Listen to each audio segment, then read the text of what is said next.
I've loved the book Little Women and this story and these characters. And their adventures felt like my memories. Ever since I can remember life, the March girls felt like my sisters. Is that what happened? Or is that how you wrote it? That is both emotional and cubist, both intellectual and intuitive. I wanted to find the author all the way through. The author is the character of Jo March, the author of Louisa May Alcott, and the author. To enter into the story of childhood as we all do, which is his memory. Thank you for coming with me on this journey to the past in order to be attention. Is that what happened? Or is that how you remember? A woman, it is Louisa May Alcott. I believed I could be a writer both because Jo March was a writer, and I structured the film to begin the narrative when they are adults, and of myself, as a filmmaker. Growing up, my heroine was Jo March, and as wanted to find both of these elements in my film. To create a movie going, we are always walking beside our younger self. I wanted there, as a yearning, as a key to understanding who you are and where you are. Because Louisa May Alcott actually wrote the book I loved so much. I dream about our future. I can because Louisa May Alcott did. Little Women Chapter 04. Oh, dear, how hard it does seem to take up our packs and go on, sighed Meg the morning after the party. For now the holidays were over. The week of merrymaking did not fit her. For going on easily with the task she never liked. I wish it was Christmas or New Year's all the time. Wouldn't it be fun? Answered Jo, yawning dismally. We shouldn't enjoy ourselves half so much as we do now. But it does seem so nice to have little suppers and bouquets. And go to parties, and drive home, and read and rest, and not work. It's like other people, you know, and I always envy girls who do such things. I'm so fond of luxury, said Meg, trying to decide which of two shabby gowns was the least shabby. Well, we can't have it, so don't let us grumble but shoulder our bundles and trudge along as cheerfully as Marmee does. I'm sure Aunt March is a regular old man of the sea to me, but I suppose when I've learned to carry her without complaining, she will tumble off, or get so light that I shan't mind her. This idea tickled Jo's fancy and put her in good spirits. But Meg didn't brighten, for her burden, consisting of 4 spoiled children, seemed heavier than ever. She had not heart enough even to make herself pretty as usual by putting on a blue neck ribbon and dressing her hair in the most becoming way. Where's the use of looking nice, when no one sees me but those cross midgets, and no one cares whether I'm pretty or not? She muttered, shutting her drawer with a jerk. I shall have to toil and moil all my days, with only little bits of fun now and then, and get old and ugly and sour, because I'm poor and can't enjoy my life as other girls do. It's a shame. So Meg went down, wearing an injured look, and wasn't at all agreeable at breakfast time. Everyone seemed rather out of sorts and inclined to croak. Beth had a headache and lay on the sofa, trying to comfort herself with the cat and 3 kittens. Amy was fretting because her lessons were not learned, and she couldn't find her rubbers. Jo would whistle and make a great racket getting ready. Mrs. March was very busy trying to finish a letter, which must go at once, and Hannah had the grumps for being up late didn't suit her. There never was such a cross family, cried Jo, losing her temper when she had upset an inkstand, broken both boot lacings, and sat down upon her hat. You're the crossest person in it, returned Amy, washing out the sum that was all wrong with the tears that had fallen on her slate. Beth, If you don't keep these horrid cats down, cellar all. Have them drowned, exclaimed Meg angrily as she tried to get rid of the kitten which had scrambled up her back and stuck like a bird just out of reach. Joe laughed, Meg scolded, Beth implored, and Amy wailed because she couldn't remember how much 9 times 12 was. Girls, do be quiet 1 minute.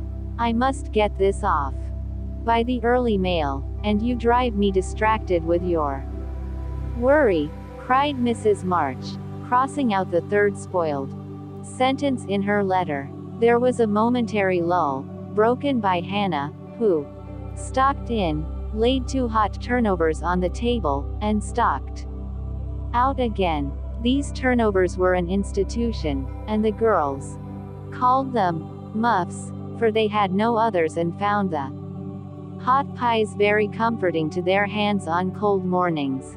Hannah never forgot to make them, no matter how busy or grumpy she might be, for the walk was long and bleak. The poor things got no other lunch and were seldom home before to cuddle your cats and get over your headache, Bethy. Goodbye, Marmee. We are a set of rascals this morning, but we'll come home regular angels. Now then, Meg and Joe tramped away, feeling that the pilgrims were not setting out as they ought to do. They always looked back before turning the corner, for their mother was always at the window to nod and smile and wave her hand to them. Somehow it seemed as if they couldn't have got through the day without that, for whatever their mood might be, the last glimpse of that motherly face was sure to affect them like sunshine. If Marmee shook her fist instead of kissing her hand to us, it would serve us right, for more ungrateful wretches than we are were never seen, cried Joe, taking a remorseful satisfaction in the snowy walk and bitter wind.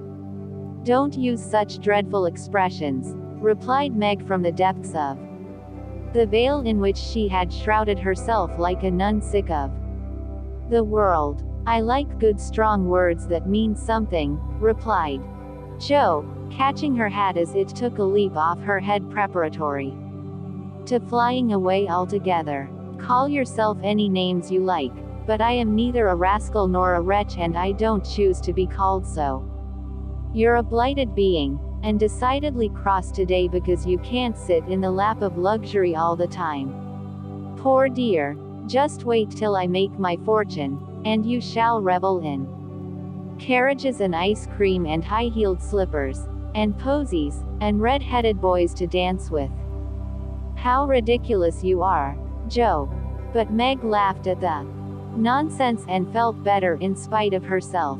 Lucky for you I am, for if I put on crushed airs and tried to be dismal, as you do, we should be in a nice state. Thank goodness, I can always find something funny to keep me up. Don't croak any more, but come home jolly, there's a dear. Joe gave her sister an encouraging pat on the shoulder as they parted for the day, each going a different way, each hugging her little warm turnover, and each trying to be cheerful in spite of wintry weather, hard work, and the unsatisfied desires of pleasure-loving youth. When Mr. March lost his property in trying to help an unfortunate friend, the 2 oldest girls begged to be allowed to do something toward their own support, at least, believing that they could not begin too early to cultivate energy, industry, and independence. Their parents consented, and both fell to work with the hearty goodwill which, in spite of all obstacles, is sure to succeed at last. Margaret found a place as nursery governess and felt rich with her small salary. As she said, she was fond of luxury, and her chief trouble was poverty. She found it harder to bear than the others because she could remember a time when home was beautiful, life full of ease and pleasure, and want of any kind unknown. She tried not to be envious or discontented, but it was very natural that the young girl should long for pretty things, gay friends, accomplishments, and a happy life. At the King's she daily saw all she wanted, for the children's older sisters were just out, and Meg caught frequent glimpses of dainty ball dresses and bouquets, heard lively gossip about theaters, concerts, sleighing parties, and merrymakings of all kinds, and saw money lavished on trifles which would have been so precious to her. Poor Meg seldom complained, but a sense of injustice made her feel bitter toward everyone sometimes, for she had not yet learned to know how rich she was in the blessings which alone can make life happy. Jo happened to suit Aunt March, who was lame and needed an active person to wait upon her. The childless old lady had offered to adopt one of the girls when the troubles came, and was much offended because her offer was declined. Other friends told the Marches that they had lost all chance of being remembered in the rich old lady's will. But the unworldly Marches only said, "We can't give up our girls for a dozen fortunes. Rich or poor, we will keep together and be happy in one another." The old lady wouldn't speak to them for a time, but happening to meet Jo at a friend's, something in her comical face and blunt manners struck the old lady's fancy, and she proposed to take her for a companion. This did not suit Jo at all, but she accepted the place since nothing better appeared and, to everyone's surprise, got on remarkably well with her irascible relative. There was an occasional tempest, and once Jo marched home, declaring she couldn't bear it longer, but Aunt March always cleared up quickly, and sent for her to come back again with such urgency that she could not refuse, for in her heart she rather liked the peppery old lady. I suspect that the real attraction was a large library of fine books, which was left to dust and spiders since Uncle March died. Jo remembered the kind old gentleman, who used to let her build railroads and bridges with his big dictionaries, tell her stories about queer pictures in his Latin books, and buy her cards of gingerbread whenever he met her in the street. The dim, dusty room, with the busts staring down from the tall bookcases, the cozy chairs, the globes, and best of all, the wilderness of books in which she could wander where she liked, made the library a region of bliss to her. The moment Aunt March took her nap, or was busy with company, Jo hurried to this quiet place, and curling herself up in the easy chair, devoured poetry, romance, history, travels, and pictures like a regular bookworm. But, like all happiness, it did not last long, for as sure as she had just reached the heart of the story, the sweetest verse of a song, or the most perilous adventure of her traveler, a shrill voice called, "Josie Fine, Josie Fine," and she had to leave her paradise to wind yarn, wash the poodle, or read Belsham's essays by the hour together. Jo's ambition was to do something very splendid. What it was, she had no idea as yet, but left it for time to tell her, and meanwhile, found her greatest affliction in the fact that she couldn't read, run, and write as much as she liked. A quick temper, sharp tongue, and restless spirit were always getting her into scrapes, and her life was a series of ups and downs, which were both comic and pathetic. But the training she received at Aunt March's was just what she needed, and the thought that she was doing something to support herself made her happy in spite of the perpetual, "Josie Fine." Beth was too bashful to go to school. It had been tried, but she suffered so much that it was given up, and she did her lessons at home with her father, even when he went away. And her mother was called to devote her skill and energy to soldiers, aid societies. Beth went faithfully on by herself and did the best she could. She was a housewifely little creature, and helped Hannah keep home neat and comfortable for the workers, never thinking of any reward but to be loved. Long, quiet days she spent, not lonely nor idle, for her little world was peopled with imaginary friends, and she was by nature a busy bee. There were 6 dolls to be taken up and dressed every morning, for Beth was a child still and loved her pets as well as ever. Not one whole or handsome one among them. All were outcasts till Beth took them in, for when her sisters outgrew these idols, they passed to her because Amy would have nothing old or ugly. Beth cherished them all the more tenderly for that very reason, and set up a hospital for infirm dolls. No pins were ever stuck into their cotton vitals, no harsh words or blows were ever given them, no neglect ever saddened the heart or the most repulsive, but all were fed and clothed, nursed and caressed with an affection which never failed. One forlorn fragment of dullity had belonged to Jo and, having led a tempestuous life, was left a wreck in the rag bag, from which dreary poorhouse it was rescued by Beth and taken to her refuge. Having no top to its head, she tied on a neat little cap, and, as both arms and legs were gone, she hid these deficiencies by folding it in a blanket and devoting her best bed to this chronic invalid. If anyone had known the care lavished on that dolly, I think it would have touched their hearts, even while they laughed. She brought it bits of bouquets, she read to it, took it out to breathe fresh air, hidden under her coat.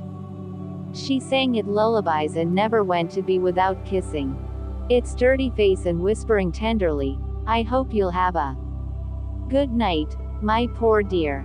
Beth had her troubles as well as the others, and not being an angel but a very human little girl, she often wept a little weep, as Jo said, because she couldn't take music lessons and have a fine piano. She loved music so dearly, tried so hard to learn, and practiced away so patiently at the jingling old instrument, that it did seem as if someone, not to hint Aunt March, ought to help her. Nobody did, however. And nobody saw Beth wipe the tears off the yellow keys, that wouldn't keep in tune, when she was all alone. She sang like a little lark about her work, never was too tired for Marmee and the girls, and day after day said hopefully to herself, "I know I'll get my music sometime, if I'm good." There are many Beths in the world, shy and quiet, sitting in corners till needed, and living for others so cheerfully that no one sees the sacrifices till the little cricket on the hearth stops chirping, and the sweet, sunshiny presence vanishes, leaving silence and shadow behind. If anybody had asked Amy what the greatest trial of her life was, she would have answered at once, "My nose." When she was a baby, Jo had accidentally dropped her into the coal hod, and Amy insisted that the fall had ruined her nose forever. It was not big nor red, like poor Petria's, it was only rather flat, and all the pinching in the world could not give it an aristocratic point. No one minded it but herself, and it was doing its best to grow, but Amy felt deeply the want of a Grecian nose, and drew whole sheets of handsome ones to console herself. Little Raphael, as her sisters called her, had a decided talent for drawing, and was never so happy as when copying flowers, designing fairies, or illustrating stories with queer specimens of art. Her teachers complained that instead of doing her sums she covered her slate with animals. The blank pages of her atlas were used to copy maps on, and caricatures of the most ludicrous description came fluttering out of all her books at unlucky moments. She got through her lessons as well as she could, and managed to escape reprimands by being a model of deportment. She was a great favorite with her mates, being good-tempered and possessing the happy art of pleasing without effort. Her little airs and graces were much admired, so were her accomplishments, for besides her drawing, she could play 12 tunes, crochet, and read French without mispronouncing more than 2/3 of the words. She had a plaintive way of saying, "When Papa was rich we did so and so," which was very touching, and her long words were considered perfectly elegant by the girls. Amy was in a fair way to be spoiled, for everyone petted her, and her small vanities and selfishnesses were growing nicely. One thing, however, rather quenched the vanities. She had to wear her cousin's clothes. Now Florence's mama hadn't a particle of taste, and Amy suffered deeply at having to wear a red instead of a blue bonnet, unbecoming gowns, and fussy aprons that did not fit. Everything was good, well made, and little worn, but Amy's artistic eyes were much afflicted, especially this winter, when her school dress was a dull purple with yellow dots and no trimming. "My only comfort," she said to Meg, with tears in her eyes, "is that Mother doesn't take tucks in my dresses whenever I'm naughty, as Maria Parks's mother does. My dear, it's really dreadful, for sometimes she is so bad her frock is up to her knees, and she can't come to school. When I think of this degradation, I feel that I can bear even my flat nose and purple gown with yellow skyrockets on it." Meg was Amy's confidant and monitor, and by some strange attraction of opposites Jo was gentle Beth's. To Jo alone did the shy child tell her thoughts, and over her big harum-scarum sister Beth unconsciously exercised more influence than anyone in the family. The two older girls were a great deal to one another, but each took one of the younger sisters into her keeping and watched over her in her own way, playing mother, they called it, and put their sisters in the places of discarded dolls with the maternal instinct of lit women. "Has anybody got anything to tell? It's been such a dismal day, I'm really dying for some amusement," said Meg, as they sat sewing together that evening. "I had a queer time with Aunt today, and, as I got the best of it, I'll tell you about it," began Jo, who dearly loved to tell stories. "I was reading that everlasting Belsham, and droning away as I always do, for Aunt soon drops off, and then I take out some nice book, and read like fury till she wakes up. I actually made myself sleepy, and before she began to nod, I gave such a gape that she asked me what I meant by opening my mouth wide enough to take the whole book in at once. I wish I could, and be done with it, said I, trying not to be saucy. Then she gave me a long lecture on my sins, and told me to sit and think them over while she just lost herself for a moment. She never finds herself very soon, so the minute her cap began to bob like a top-heavy dahlia, I whipped the Vicar of Wakefield out of my pocket, and read away, with one eye on him and one on Aunt.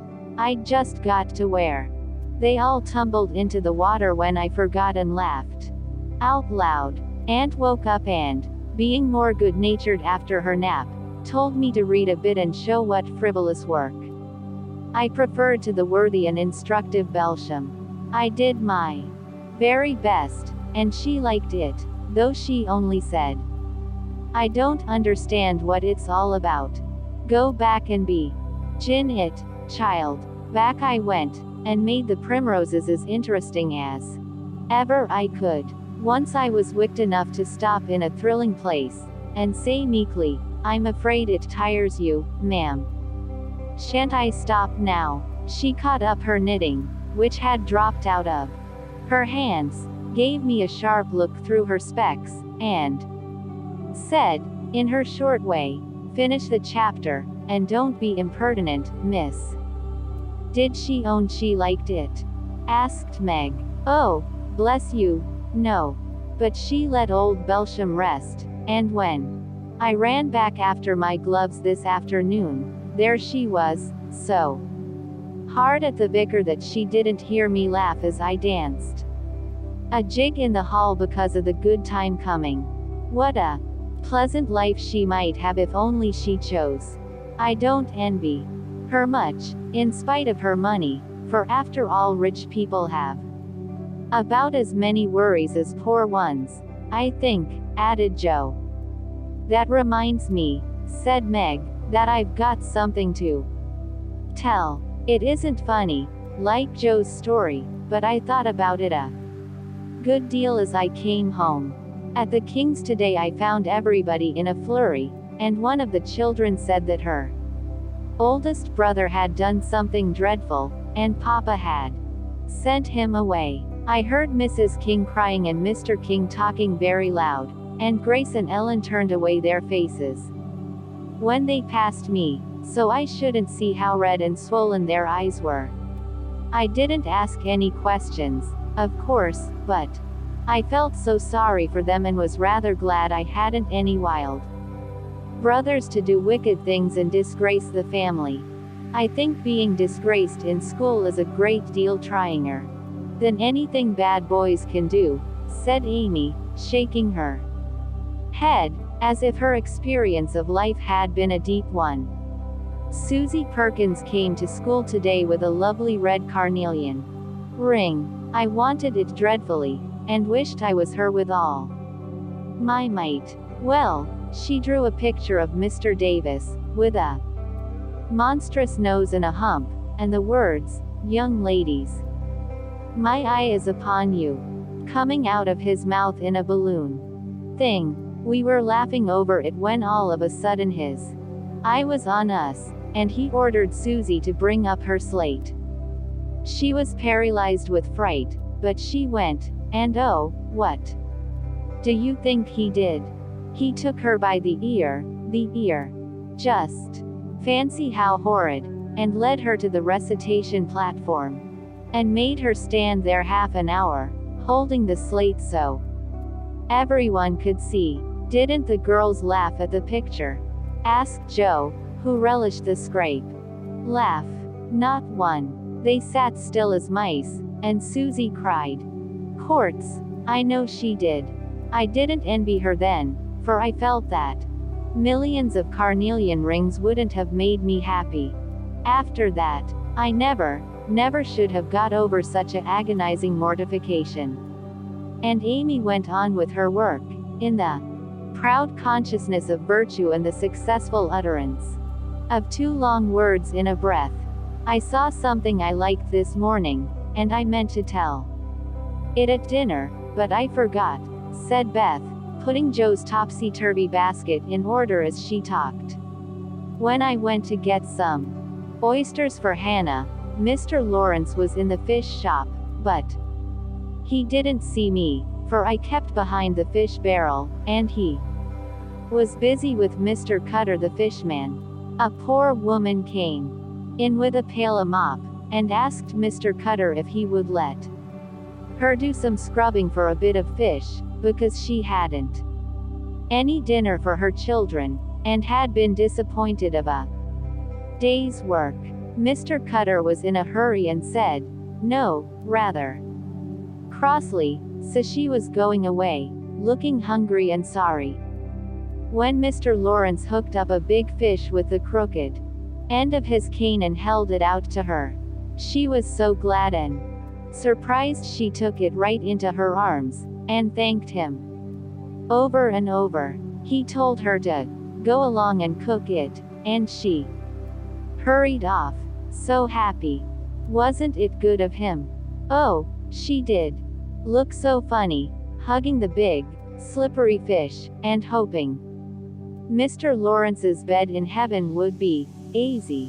When they had laughed at Beth's story, they asked their mother for one, and after a moment's thought, she said soberly, as I sat cutting out blue flannel jackets today at the rooms. I felt very anxious about father, and thought how lonely and helpless we should be, if anything happened to him. It was not a wise thing to do, but I kept on worrying. Till an old man came in with an order for some clothes. He sat down near me, and I began to talk to him, for he looked poor and tired and anxious. "Have you sons in the army?" I asked, for the note he brought was not to me. "Yes, ma'am. I had 4, but 2 were killed. One is a prisoner, and I'm going to the other, who is very sick in a Washington hospital," he answered quietly. "You have done a great deal for your country, sir," I said, feeling respect now, instead of pity. "Not a mite more than I ought, ma'am. I'd go myself, if I was any use. As I ain't, I give my boys, and give 'em free." He spoke so cheerfully, looked so sincere, and seemed so glad to give his all, that I was ashamed of myself. I'd given 1 man and thought it too much, while he gave 4. Without grudging them, I had all my girls to comfort me at home, and his last son was waiting, miles away, to say goodbye to him, perhaps.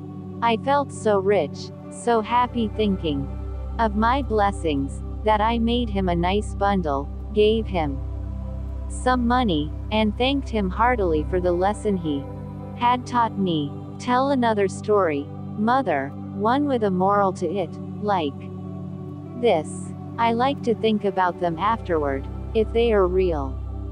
And not too preachy," said Joe, after a minute's silence.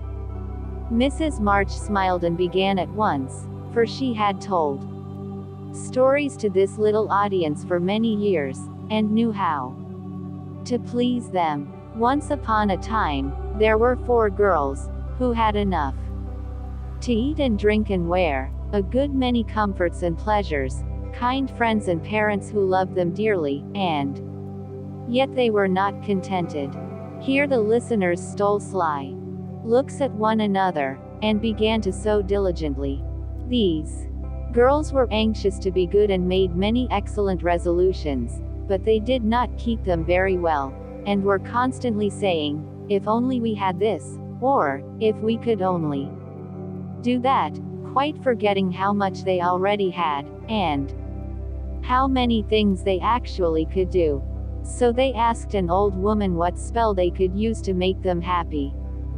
And she said, "When you feel discontented, think over your blessings, and be grateful." Here Joe looked up quickly, as if about to speak, but changed her mind, seeing that the story was not done yet. Being sensible girls, they decided to try her advice, and soon were surprised to see how well off they were. One discovered that money couldn't keep shame and sorrow out of rich people's houses, another that, though she was poor, she was a great deal happier, with her youth, health, and good spirits, than a certain fretful, feeble old lady who couldn't enjoy her comforts. A third that, disagreeable as it was to help get dinner, it was harder still to go begging for it, and the fourth, that even carnelian rings were not so valuable as good behavior. So they agreed to stop complaining, to enjoy the blessings already possessed, and try to deserve them, lest they should be taken away entirely, instead of increased. And I believe they were never disappointed or sorry that they took the old woman's advice. "Now, Marmee, that is very cunning of you to turn our own stories against us, and give us a sermon instead of a romance," cried Meg. "I like that kind of sermon. It's the sort Father used to tell us," said Beth thoughtfully, putting the needles straight on Joe's cushion. "I don't complain near as much as the others do, and I shall be more careful than ever now, for I've had warning From Susie's downfall, said Amy morally. We needed that lesson, and we won't forget it. If we do. So, you just say to us, as old Chloe did in Uncle Tom. Tinko bur marses, chillin'. Tinko bur marses, added Joe, who could not, for the life of her, help getting a morsel of fun out of the little sermon, though she took it to heart as much as any of them.